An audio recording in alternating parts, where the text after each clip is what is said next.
कल बतलाया था कि ज्ञान और ध्यान में कितना अंतर है। तो ध्यान का बाद में प्रकार बताया भी। ध्यान दो प्रकार का है। एक है प्रतीक उपासना, प्रतीक ध्यान। दूसरा है अहंग्रह ध्यान।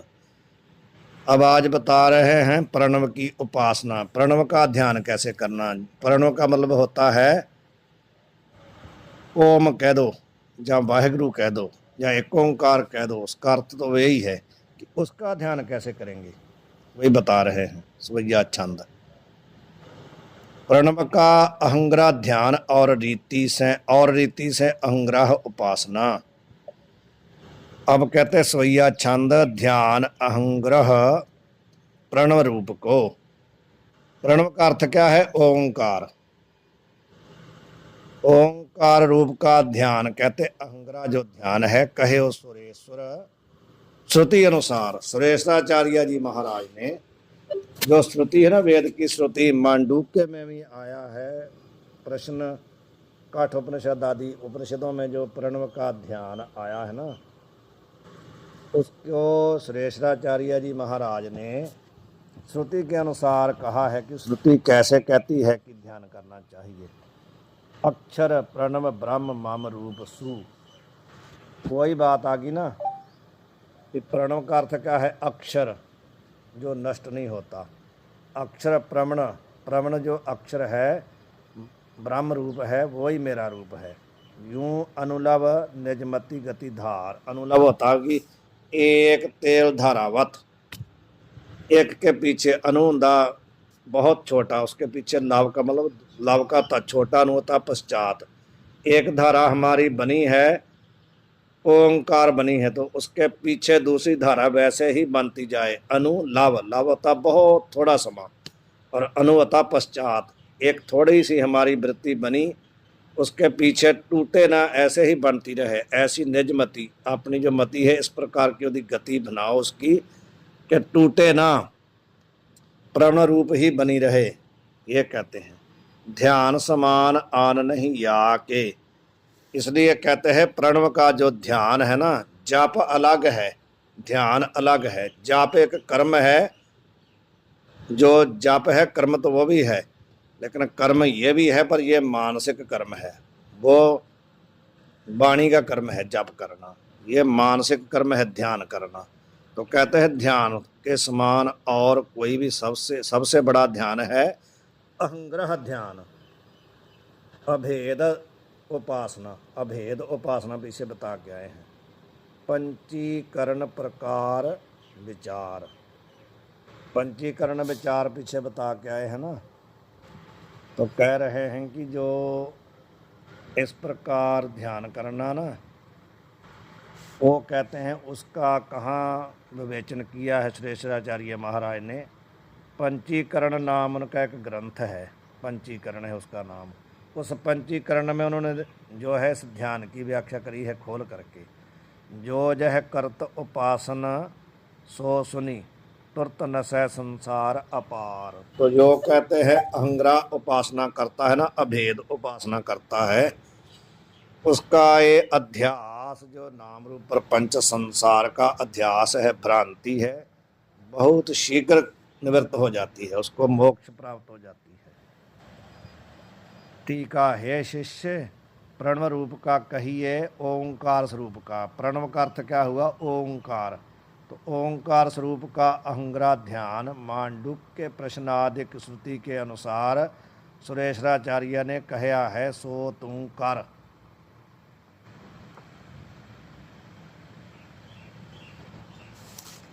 ये देखो मांडुक्य के नीचे जो टिप्पणी लिखी है ना, उसमें लिखा है यहाँ मांडुक्य शब्द करके गौड़पादाचार्य कृत मांडुक्य उपनिषद की कार का भी ग्रहण है। एक मांडुक्य उपनिषद का मूल जो उसमें मूल श्रुति है वो है, मूल मंत्र है उसके 12, और उसके ऊपर एक गौड़पादाचार्य हुए हैं, उन्होंने कारिकाएं लिखी हैं, श्लोक लिखे हैं कम से कम 200 के आसपास। तो कहते हैं यह मांडुक्य, जो मांडुक्य से केवल मांडुक्य उपनिषद नहीं लेनी, जो उसके ऊपर कारिका है ना गौड़पादाचार्य की, वो भी कहते हैं साथ में लेनी है। तो मूल में चलें फिर। ता का संक्षेप तय प्रकार यह है। प्रणव की जो उपासना कह रहे हैं, कहते हम संक्षेप में यहाँ बता रहे हैं। प्रणव अक्षर ब्रह्म स्वरूप है। प्रणव अक्षर क्या है? ब्रह्म स्वरूप है। सो प्रणव रूप ब्रह्म मैं हूँ। या रीति से अनुलव कहिए, क्षण मात्र अंतराय रहित निजमति की गति कहिए, वृत्ति धार कहिए, स्थित कर। सबका ही देखो पदकृत कर दिया है। प्रणव का कर दिया कि वो ब्रह्म स्वरूप है, ऐसा समझो कि वो प्रणव स्वरूप मैं हूँ। इस रीति से अनुलव का अर्थ कर रहे हैं क्षण मात्र। अंतराय होता व्यवधान, बीच में रुकावट, रुकावट से रहित। निजमति की गति का अर्थ क्या कर रहे हैं? वृत्ति। निजमति का अर्थ है वृत्ति, गति। उसकी वृत्ति की जो गति है ना, वृत्ति धार कहिए, स्थित कर। अपनी मति को ये ओंकार स्वरूप करके ही स्थित कर, टूटे ना बीच में, बिल्कुल एक धारावत बनी रहे। या के समान आन ध्यान नहीं है। और या ध्यान का प्रकार कहिए, विशेष रीति सुरेश्वर कृत पंचीकरण नाम ग्रंथ में सह विचार, उसमें लिखा हुआ है। अब चतुर्थ पाद जो है ना, उसका अर्थ स्पष्ट करते हैं। निर्गुण और सगुण प्रणव की उपासना का फल सहित कथना। दो प्रकार की उपासना है ना, निर्गुण उपासना और सगुण उपासना, प्रणव की दो प्रकार की। ये बहुत ध्यान देने योग्य बात है कि हम ही ओंकार का ध्यान तो करना है। कैसे करें ये हमारे समझ में कभी नहीं आया, किसी को समझ में नहीं आता। मूर्ति का ध्यान तो हो सकता है, लेकिन जो ओंकार है उसका ध्यान कैसे करें, उसकी बात बता रहे हैं। यद्यपि प्रणव उपासना बहुत उपनिषद में है, तथापि मांडूक्य उपनिषद में विशेष है। मांडूक्य में केवल ओंकार का ही वर्णन है, 12 मंत्र हैं, उसमें ओंकार की व्याख्या बहुत ज़्यादा विस्तार से है। भी ओंकार का ध्यान कैसे करना, कितनी उसमें मात्रा है, किस मात्रा का क्या अर्थ है, अकार है, उकार है, मकार है इत्यादि। 12 ही मंत्र हैं, लेकिन बहुत बड़ा उसमें रहस्य है। ता के व्याख्यान में भाष्यकार और आनंदगिरी ने ता की रीति स्पष्ट लिखी है। भाष्यकार कौन है? शंकराचार्य। तो आनंदगिरी एक टीका मिलती है, भाष्य के ऊपर टीका की है, उसका नाम है आनंदगिरी टीका, वो भी पढ़ाई जाती है बनारस में। सोई रीति वार्तककार ने पंचीकरण में लिखी है। भाष्यकार की और आनंदगिरीकार की जो रीति है ना, वो श्रेष्ठाचार्य महाराज ने पंचीकरण में लिखी है। तथापि तिन ग्रंथन के विचारने में जिनकी बुद्धि समर्थ नहीं है, तिनके अर्थ का भाव होता उनके लिए, जो उन ग्रंथों को नहीं पढ़ सकते। अर्थ का यहाँ पर तात्पर्य क्या है? उनके लिए प्रणव उपासना की रीति हम लिखे हैं। ये कहते हैं पीताम्बर जी के हम लिखते हैं। दो प्रकार से प्रणव का चिंतन उपनिषद में कहया है। एक तो पर ब्रह्म रूप तय प्रणव का चिंतन कहया है, और दूसरा अपर ब्रह्म रूप तय। पर ब्रह्म का अर्थ है निर्गुण, अपर ब्रह्म का अर्थ है सगुण। निर्गुण ब्रह्म को पर ब्रह्म कहे हैं और सगुण ब्रह्म को अपर ब्रह्म कहे हैं। पर ब्रह्म तय प्रणव का चिंतन करे सो मोक्ष को प्राप्त होवे है। जो निर्गुण उपासना करेगा वो तो कहते हैं सीधा मोक्ष को प्राप्त होगा। अपर ब्रह्म तय प्रणव का चिंतन करे सो ब्रह्मलोक को प्राप्त हो गए। वो सीधा मोक्ष उसका नहीं होगा, वो पहले ब्रह्मलोक को जाएगा। जो सगुण का उपासक है वो मोक्ष नहीं उसकी होगी, वो ब्रह्मलोक को जाएगा। ऐसे निर्गुण सगुण भेदते प्रणव उपासना दो प्रकार की है। उसमें से कहते हैं भी सबसे पहले निर्गुण रूप प्रणव उपासना के प्रकार का प्रारंभ करते हैं। निर्गुण उपासना की रीति लिखे हैं, सगुण की नहीं। यहाँ पर कहते हैं हम निर्गुण की लिख रहे हैं, सगुण की नहीं। काहे थे, क्यों ऐसा कर रहे हैं, बता रहे हैं। जाकू ब्रह्मलोक की कामना होवे, ताकू निर्गुण उपासना तय भी कामना रूप प्रतिबंधक तय ज्ञान द्वारा तत्काल मोक्ष होवे नहीं। अब कहते हैं कि जो ब्रह्मलोक को जाना चाहता है ना, भले वो निर्गुण उपासना ही कर रहा है, फिर भी उसकी उपासना में प्रतिबंध है। कौन? कामना, ब्रह्मलोक को जाने की कामना। तो भले वो निर्गुण उपासना ही कर रहा है, यदि उसके अंदर कामना है कि मैं ब्रह्मलोक को जाऊं, तो उसकी मोक्ष नहीं होती। किंतु ब्रह्मलोक की ही प्राप्ति होवे है, तहाँ हिरण्यगर्भ के समान भोगन को भोग के ज्ञान होवे, तब मोक्ष होवे। मोक्ष तो उसकी हो जाएगी, पर पहले हो जाएगा ब्रह्मलोक। वहाँ जो ब्रह्मलोक के अधिष्ठाता है हिरण्यगर्भ चेतन, उनके जैसा भोग भाव जो ब्रह्मलोक में जैसा भोग है वो उसको प्राप्त होएगा। तो उस भोग को भोग के उसके बाद उसका मोक्ष होगा, परंपरा होगा, सीधा नहीं होगा। जाकू ब्रह्मलोक की कामना नहीं होवे, ताकू इस लोक में ही ज्ञान होए के मोक्ष होवे है। ये किसकी बात कर रहे हैं? निर्गुण उपासक की। इस रीति से सगुण उपासना का फल भी निर्गुण उपासना के अंतर्भूत है, जाते निर्गुण उपासना का प्रकार कहे हैं। जो कछु कारण कार्य वस्तु है, सो ओंकार स्वरूप है। स्पष्ट कर दिया, कार्य है ये संसार, कारण है अज्ञान। तो कहते सारा कुछ क्या है? कार्य और कारण दोनों ही है ओंकार स्वरूप भाव। उससे ब्रह्म से अलग कुछ भी नहीं है।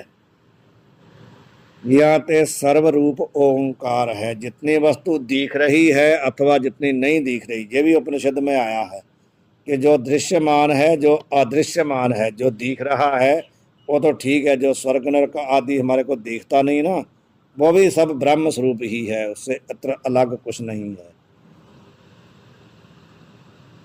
सर्व पदार्थन में नाम और रूप दो भाग हैं। अब खोल के बता रहे हैं, जितने संसार के पदार्थ उसमें दो भाग कौन है? एक नाम और दूसरा रूप। तहाँ रूप भाग अपने अपने नाम भाग से न्यारा नहीं। रूप और नाम दोनों अलग अलग नहीं होते हैं। जब तक रूप है तब तक नाम है, जब तक नाम है तब तक रूप है। रूप जो भाग है वो नाम से अलग नहीं है, इकट्ठे ही रहते हैं। जब तक कोई रूपवान वस्तु है तभी उसका नाम होता है, जिसका जब तक रूप खत्म हो जाएगा। रूप का अर्थ जहाँ पर गोरा काला नहीं होता, रूप का अर्थ जहाँ पर होता है वेदांत में आकार, बॉडी। तो जब तक आकार है तब तक नाम होता। रूप का अर्थ ध्यान रखना, रूप का अर्थ जहाँ गोरा काला जो रंग है वो नहीं है। रूप का अर्थ जहाँ इस रूप से लेना है आकार। तो जब तक आकार होगा तभी तक नाम रहेगा, इसलिए रूप जो है नाम से अलग नहीं है। किंतु नाम स्वरूप ही रूप भाग है, रूप भाग भी नाम स्वरूप ही है। यदि नाम मानो हम नाम बोले घा और टाक घाट, ऐसा नहीं बोलेंगे तो घाट का कोई पता थोड़ी चलेगा किसको घाट कहते हैं। जब बोला हमने संज्ञा बोली घाट, तभी उसके रूप का पता चला आकार का। इसलिए कहते हैं भी नाम से अलग रूप कोई नहीं है। काहे ते पदार्थ का रूप कहिए आकार। देखो ना, स्पष्ट बता ही दिया, मैंने देखा नहीं था, मैंने अपने हिसाब से बोला। किंतु कहते पदार्थ का रूप कहिए आकार, ताका नाम से निरूपण करके ग्रहण व त्याग होवे है। आकार का ग्रहण अथवा त्याग जो है नाम करके ही होता है। नाम जाने बिना केवल आकार तय व्यवहार सिद्ध होवे नहीं। मानो सामने कोई चीज आपके सामने रख दिया ले आके किसी ने, जब तक उसका नाम नहीं लेंगे तो उसका आपको अर्थ सिद्ध नहीं होगा भी ये इसको ये क्या चीज है। या ते नाम ही सार है, और आकार के नाश हुए भी नाम शेष रहे है। यदि आकार नष्ट भी हो गया, मानो घड़ा तोड़ दिया आपने, तब भी घाट जो है नाम वो तो रहेगा ही रहेगा ना, वो जाता नहीं है। जैसे घट का नाश हुए तय मृतिका शेष रहे हैं, तहाँ घट मृतिका से पृथक वस्तु नहीं, मृतिका स्वरूप है। तैसे आकार का नाश हुए तय मृतिका की न्यायी शेष रहे जो नाम, ता से आकार पृथक नहीं, नाम स्वरूप ही आकार है। एक दृष्टांत दिया। अथवा जैसे घट शराब आदिकन, शराब से लेना है कुशोरा जो बनता, शराब नहीं लेना। यहाँ शराब कहते हैं कुशोरा, जो कुशोरे बनते हैं मिट्टी के छोटे छोटे, लस्सी वगैरह जिसमें दही वगैरह पीते हैं उसको शराब कहते हैं। आदिक से झज्जर बनती है, जो कुछ भी बर्तन बनते मिट्टी के आदिक से सब ले लेना। जैसे घट शराब आदिकन में मृत का अनुगत है। अनुगत का अर्थ होता है भाई उसमें व्यापक है, सभी बर्तनों में अनुगत का अर्थ है व्यापक, मिट्टी व्यापक है। और घट शराब आदिक परस्पर व्यभिचारी हैं। घड़ा है, चोरा है, झज्जर है, ये व्यापक नहीं है, ये व्याप्य हैं, अलग अलग हैं, परंतु मृतिका सभी में है, मिट्टी सभी में व्यापक है। या ते घट शराब आदिक मिथ्या तिनते अनुगत मृतिका सत्य है। व्यवहार की बात कर रहे हैं, इसकी नीचे टिप्पणी पढ़ो तो खोल के बताएंगे आपको। शराब नाम कुंडे का है, समझ गए। आदिक शब्द कर अन्य मृतिका के पात्रण का ग्रहण है। घट शराब आदिकन की अपेक्षा ते मृतिका बहुत काल स्थायिनी है, जाते सो अपेक्षाकृत सत्य है। वैसे तो सत्य नहीं है, परंतु घाट है, झज्जर है, कुंडा है इत्यादि बर्तनों की अपेक्षा वो ज़्यादा देर रहती है, इसलिए आपेक्षक सत्य है, यथार्थ सत्य नहीं है, ये बताया उसका। तैसे घट आकार अनेक हैं, तिन सब का घट यह दो अक्षर नाम एक है। घट तो बहुत ज़्यादा है ना। बाबा जी होने थे कितने, आवाज मार लो मड़ा जा।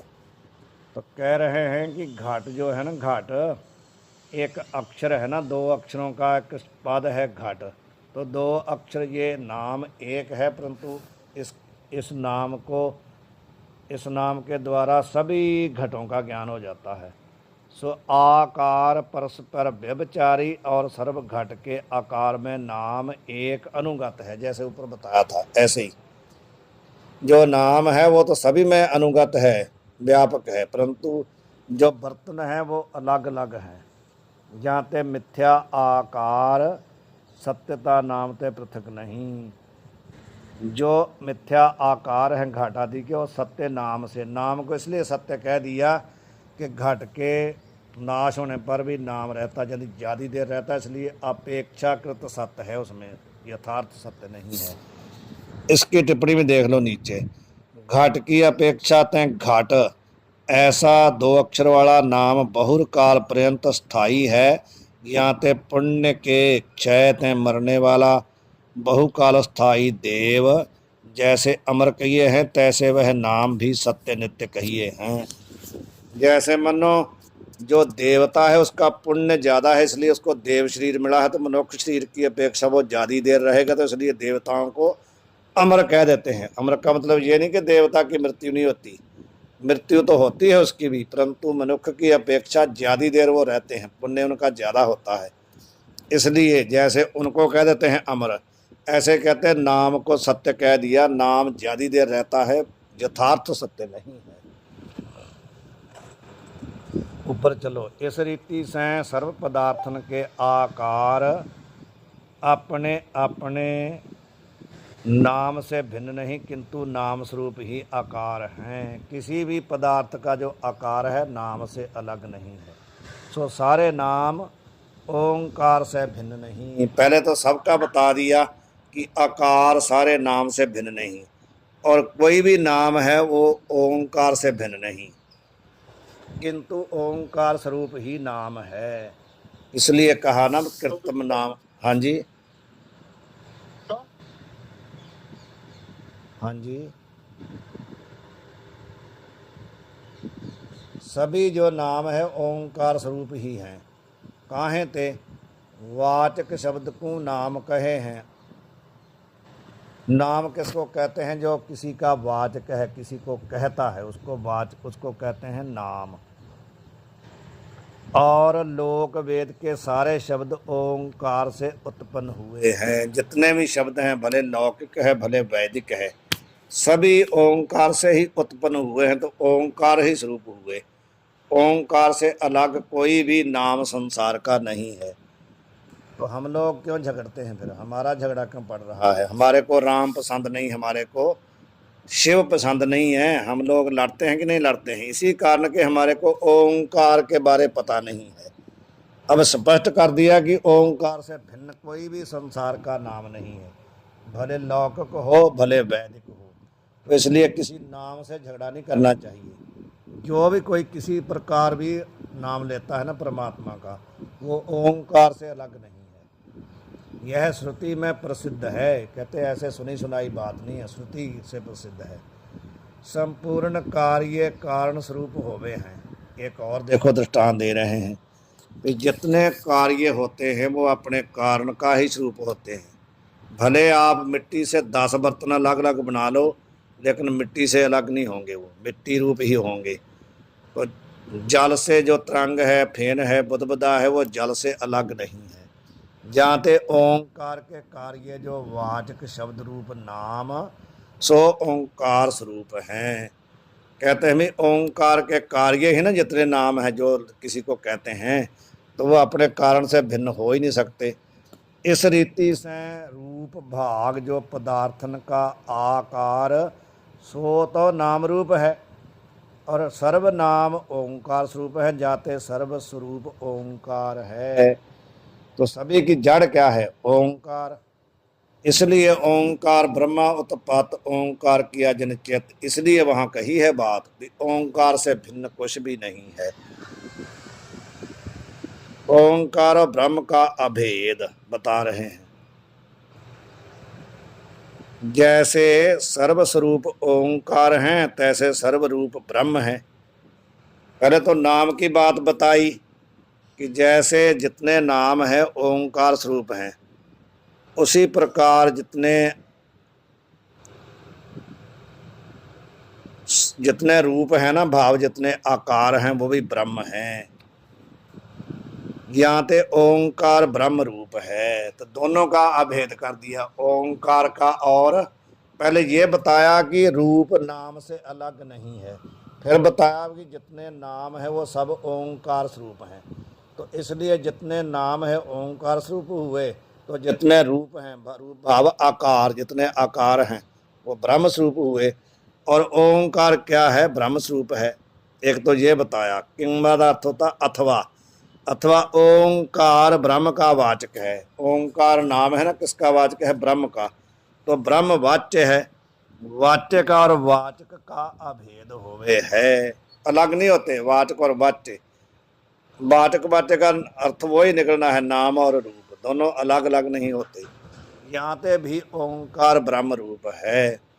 और विचार दृष्टि से जो अक्षर ब्रह्म विषय अध्यस्त है, ब्रह्म तिसका अधिष्ठान है। जे विचार दृष्टि अच्छी तरह सूक्ष्मता से विचार करो तो क्या है? जो अक्षर है ना, वो ब्रह्म विषय अध्यस्त है। अक्षर का अर्थ है नाम। जो नाम है ना, जो वो ब्रह्म में ही अध्यस्त है, कल्पित है। ब्रह्म तिसका अधिष्ठान है, आश्रय है। अध्यस्त का स्वरूप अधिष्ठान से न्यारा होवे नहीं। जाते भी ओंकार ब्रह्म स्वरूप है, जाते ओंकार को ब्रह्म रूप करके चिंतन करे। वाहिगुरु जी का खालसा, वाहिगुरु जी की फतेह। महाराज जी प्रणाम। प्रणाम जी। अरे जैसे अभी आपने यहाँ पाठ चल रहा था तो बोला कि सारे जो नाम है वो ब्रह्म रूप है जी। तो जो श्रुति प्रतिपाद्य नाम है वो ब्रह्म रूप है, या जैसे श्रुति से अतिरिक्त जो अभी नाम चले हैं जैसे अंग्रेजी नाम, ये सब भी ब्रह्म रूप हैं? उन्होंने स्पष्ट बता दिया कि जितने लौकिक नाम है, जितने में सर्व सभी ब्रह्म रूप है। जितने में लौकिक नाम है, किसी भाषा का भी हो, किसी देश का भी हो, सभी ब्रह्म स्वरूप है, ओंकार स्वरूप है, उससे अलग नहीं है। कोई भी भाषा हो, इंग्लिश की आप बात छोड़ दो, संसार की जितनी भाषा हैं, जितने नाम हैं, सब ओंकार स्वरूप हैं, उससे अलग कुछ भी नहीं है। जी महाराज जी। हाँ और जी। दूसरा प्रश्न महाराज जी, आपने वहाँ तब बताया था कि जैसे अगर परब्रह्म का उपासना कर रहा हो और अगर उसको कोई कामना हो तो भी उसकी मुक्ति हाँ नहीं जी। होती। तो अगर प्रसादे कामना नहीं होगा तो अंदर रख महाराज जी दो मतलब रसोई। हाँ जी, हाँ जी, आप बताओ, कोई आ गया था। हाँ जी। जैसे पूर्व में आपने महाराज जी कक्षा में बता रहे थे कि अगर और ब्रह्म का उपासना कर रहा हो और कामना हो तो भी उसको मतलब मुक्ति नहीं होगी, तो भी वह ब्रह्मलोक तक ही जाएगा, ब्रह्मलोक नहीं जाएगा। तो हाँ अगर उसकी महाराज जी कामना नहीं होगी तो फिर वो ब्रह्म का उपासना में प्रवृत्त फिर कैसे हो पाएगा? नहीं, जो उपासना की पीछे बता के आए हैं कि जो ध्यान है ना उसमें इच्छा भी चाहिए, विधि भी चाहिए, विश्वास भी चाहिए। इच्छा तो उसकी चाहिए, लेकिन इच्छा उसकी उपासना की चाहिए ना। संसार को प्राप्ति करने की, जब ब्रह्मलोक को जाने की इच्छा होगी तब तो बंधन में पड़ जाएगा ना।